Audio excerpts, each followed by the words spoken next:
Another big announcement that you're making this morning.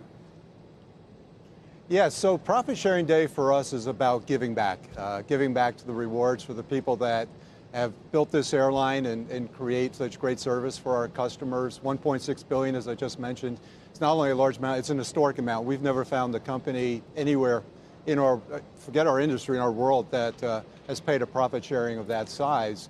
But we also know that we've got more responsibility than just to share our success with our people. And we are announcing that starting March 1st, Delta Airlines will become the first airline to go fully carbon neutral on a global basis.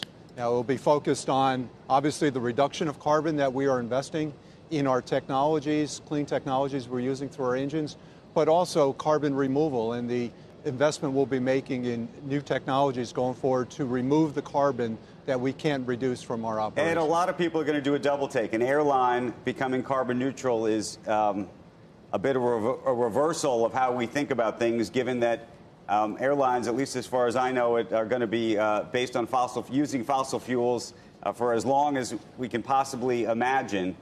How much is this going to cost on an annual basis? Well, you're right, Andrew. It's a big challenge and it's a big commitment. And you're right, we will continue to use jet fuel for as far as the eye can see. We'll be investing in technologies to reduce the impact of jet fuel, but I don't ever see a future that we're eliminating jet fuel from our footprint. But what it's going to cost for us, we estimate about $1 billion over this decade, close to $100 million a year.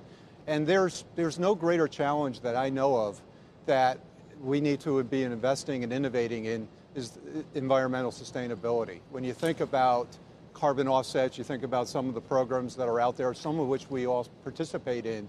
You know, they are doing a bit to help the planet, but we've got to be investing in the new technologies of tomorrow, whether it be reforestation.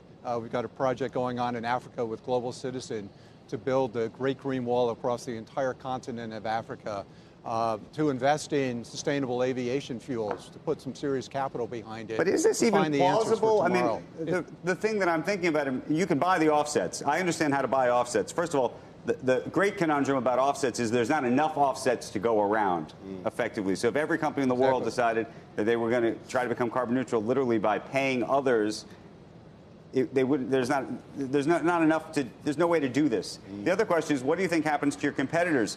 You know, the great news for Delta is you're doing great, Ed, and relatively flush. Other airlines are not necessarily in your situation. Well, you're right. Carbon offsets are not the solution. There are not enough to go around.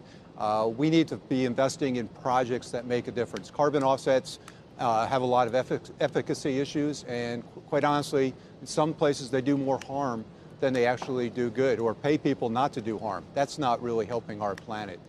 Your second question is, we hope this is something that everyone can join in. You'll continue to see, I think, as you go forward, more companies putting forth more investment dollars to find a cleaner future. I hope our competitors join us in the battle. This is not a race to be number one in this space. This is a race for our planet, and we want to make sure that we're as open to all stakeholders that want to join us on this mission as possible.